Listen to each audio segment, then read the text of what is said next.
అందుబాటులో అందరికీ సమాచారం ఇచ్చే విధంగా ఉంటాయని నేను ఆశిస్తున్నాను. రైట్ అండి. ఎస్, అంతే సచిన్ గారు. అంటే ప్రధానంగా ఇప్పుడు మనం తీసుకోవాల్సింది రాజకీయాలకి డబ్బుకున్న సంబంధం ఇందాక మీరు చెప్పినట్టు క్విడ్ ప్రో కేసులు ఇప్పుడు అవి ప్రతిదీ ఎక్కడ చూసినా అవే కేసులు ప్రధానంగా మనం వెలుగు చూడటం, కానీ దాని వెనకాల ఇవన్నీ బయటకు రావడం చూస్తున్నాం. నిజంగా అంటే రాజకీయాలకు డబ్బుకున్న సంబంధం బట్టి గమనిస్తే ఇది బయటపడుతుంది. నిజంగా విధానపరమైన నిర్ణయాలు ప్రభావితం చేసే అవకాశం ఉంటుందని కూడా ఇప్పుడు సుప్రీంకోర్టు చేసిన వ్యాఖ్యలు మనం చూస్తాం. నిజంగా ఎలా చూడాలి సార్? ఈ పారిశ్రామికవేత్తలు నిజంగా ఆ డబ్బు ఇచ్చారు కాబట్టి వాళ్ళకి శాసనబంధం అనేది ఏర్పడుతుంది అనుకోవాలా? ఏ విధంగా చూడాలి? ఇప్పుడు మనం రాంగ్ ట్రాక్ లో డిబేట్ చేస్తున్నాం. ఎలక్టరల్ బాండ్స్ గురించే చేస్తున్నాం. అవును. ఇప్పుడు ఎలక్టరల్ బాండ్స్ 12,000 కోట్లు అనేది ఓపెన్ గా ఇచ్చారు లెక్క. అందులో 57% బీజేపీ, మిగతా వాళ్ళకు కూడా తత్తమ వచ్చినాయి. రేపు ఇంకో పార్టీ అధికారాలు ఉంటే ఆ పార్టీ కూడా అట్లే వస్తాయి. ఎలక్టరల్ బాండ్ 12,000 కోట్లు అయితే ఖర్చు పెట్టిన దాదాపు 60,000 కోట్ల వరకు ఖర్చు పెట్టారు. అంటే మిగతా డబ్బుల చర్చ ఏంది? ఇది పెట్టిన ఖర్చులో ఇది 20%. ఇంకా 80% డబ్బు ఎలక్షన్లకు ఖర్చు పెట్టారు. ఎలక్షన్ వాచ్ సంస్థలు, చాలా సంస్థలు, ఏ పార్టీ, ఒక జాతీయ పార్టీ 27,000 కోట్లు, ఒక జాతీయ పార్టీ 5,000 కోట్లు, ఒక ప్రాంతీయ పార్టీ 800 కోట్లు, ఓ ప్రాంతీయ పార్టీ 700 కోట్లు, ఇట్లా ఎలక్షన్ వాచ్ సంస్థల దగ్గర లెక్కలు ఉన్నాయి. కాబట్టి మిగతా డబ్బుల సంగతి ఏమిటి? మనం అది కూడా చర్చించాలి. ఎందుకంటే 20% effect white money effect, 80% effect black money effect.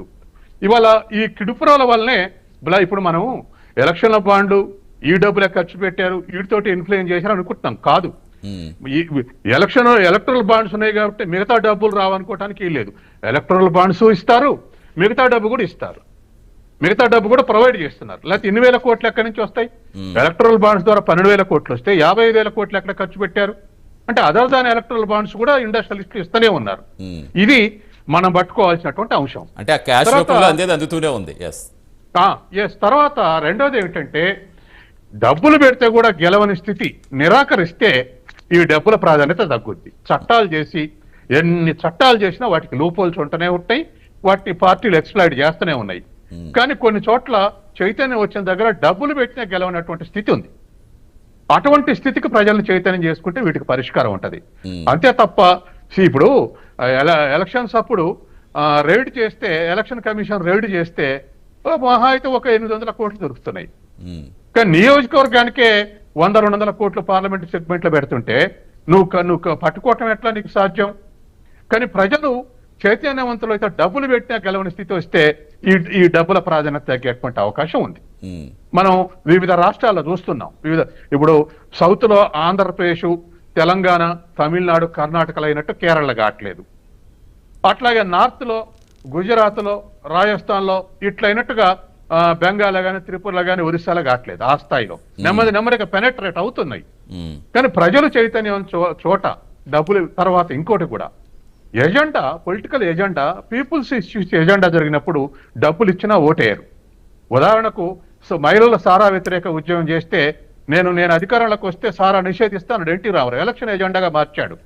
అవతల వైపు కాంగ్రెస్ తరఫున అందరూ సారా కాంట్రాక్టర్లే పోటీ చేశారు, కోట్లు ఖర్చు పెట్టారు, అయినా ఓడిపోయారు.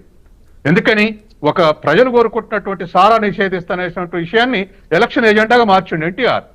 డబ్బులు పనిచేయలేదు. అట్లాగే చంద్రబాబు నాయుడు అధికారంలో ఉన్నప్పుడు నేను వస్తే ఉచిత విద్యుత్ ఇస్తాడు మన వైఎస్ రాజశేఖర రెడ్డి. అప్పటికే విద్యుత్ ఉద్యమం జరుగుతుంది వామపక్షాల ఆధ్వర్యంలో. అది పొలిటికల్ ఎజెండాగా మార్చేశాడు వైఎస్ రాజశేఖర రెడ్డి. ఉచిత విద్యుత్ ఇస్తాడు. చంద్రబాబు నాయుడు ఉండగా ఎవడి వల్ల కాదు ఎలక్షన్లు మేనేజ్మెంట్ చేయడం అనుకున్నాం. కానీ ఏమైంది? ఎజెండాగా మారిస్తే ఉచిత విద్యుత్ అనగానే మొత్తం కాంగ్రెస్ ని గెలిపించారు.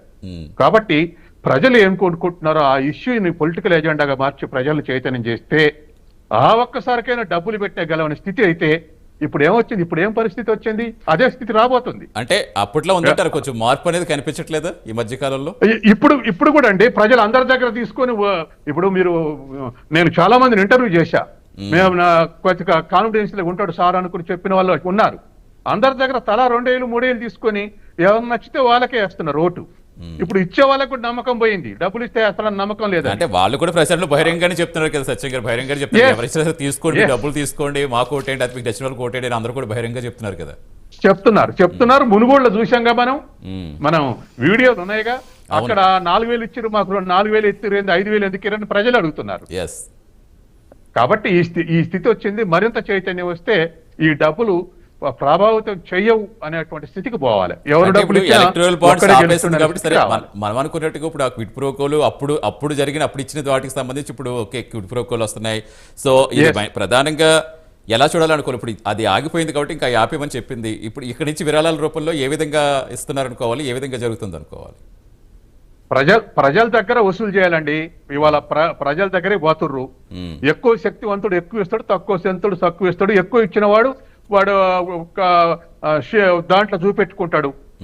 అయినా ఇల్లీగల్ గా మనీ సప్లై చేస్తూనే ఉంటారు. ఇవాళ ఇండస్ట్రియలిస్టుల మీద వచ్చిన బిజినెస్ మెన్ల మీద వచ్చినటువంటి కంప్లైంట్లు ఎందుకు ఎంక్వైరీ చేయట్లేదు?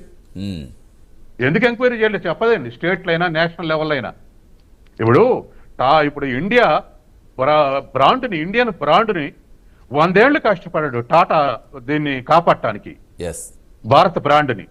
అట్లాగే ఇవాళ ఇన్ఫోసిస్ అటువంటి పరిస్థితి ప్రయత్నం చేస్తుంది ఇండియన్ బ్రాండ్ని. నిన్న సంజయ్ గారు ఒక ఆర్టికల్ రాశాడు, prime minister adviser, Manmohan Singh adviser, English పేపర్లో.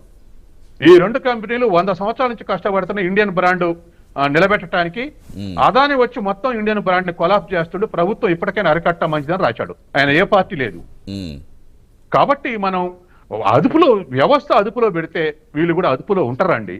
తర్వాత నిజాయితీ పరులైనటువంటి ఇండస్ట్రియలిస్టులకు రెస్పెక్ట్ ఇస్తే మిగతా వాళ్ళు కూడా అట్లా ఉండాలని కోరుకుంటారు. రైట్. ఎస్ నాగార్జున గారు. సార్ ఇందాక పెద్దలు చెప్పిన మాట మంచి పాయింట్ సార్. ఎందుకంటే